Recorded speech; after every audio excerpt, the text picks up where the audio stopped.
কিছু যে অপ্রীতিকর ঘটনা ঘটবে না তা না, চাঁদে যেমন কলঙ্ক আছে তেমনি সব কিছুতে একটু একটু আছি।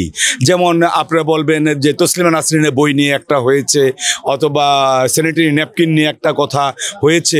এটা বড় একটা আয়োজনে ছোটোখাটো দু একটা বিচ্যুতি ঘটতে পারে, এটা তেমনভাবে আমরা দেখছি না। ওইটার প্রসারতা বা ব্যাপকতা ছড়িয়ে পড়েছে কিনা না, মানুষ এখন স্বতঃস্ফূর্তভাবে আসছে।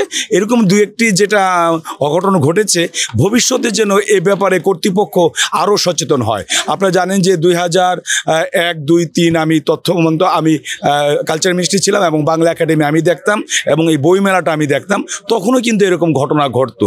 তবে তখন থেকেই কিন্তু শুরু হয়েছে যে বইমেলায় কোনো বিদেশি রাইটারের বই, মানে বইয়ে ভাষার বই থাকবে না, বা বাংলা ভাষায় কলকাতার বই থাকবে না। এটা কিন্তু ভালো, আমাদের পাঠকের সৃষ্টি হবে এবং বইয়ের ব্যাপক প্রসার ঘটবে। বইমেলা তার হারানো গৌরব যেন ফিরে পেতে বসেছে এবং মানুষের মধ্যে খুব আগ্রহ দেখা যাচ্ছে এবং সুসজ্জিতভাবে সুপরিকল্পিতভাবে স্থাপনাগুলি স্থাপন করা হয়েছে।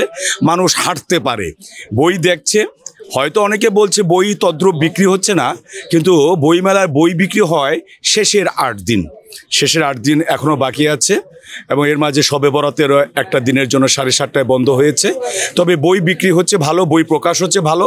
তবে একটি বিষয় বলবো যে রুচিহীন বই যেন প্রকাশ না পায়, কারণ তখন রুচিহীন প্রকাশনার মাঝে আমরা মূল প্রকাশনা বাঁচতে অনেক দেরি লাগে, অনেক বিলম্ব হয়, সময় দেওয়া যায় না। আর পরিবেশ ভালো এবং পাঠকরা আসছে, লেখকরা আসছে, ভালো আইনশৃঙ্খলা পরিস্থিতি ভালো, এখন পর্যন্ত কোনো দুর্ঘটনা ঘটেনি। কেন বই মেলা হলো পাঠক এবং লেখকদের, সবাই কিন্তু সৃজনশীল কাজে ব্যস্ত। ভালো লাগছে আমার দ্বিতীয় দিন এসে।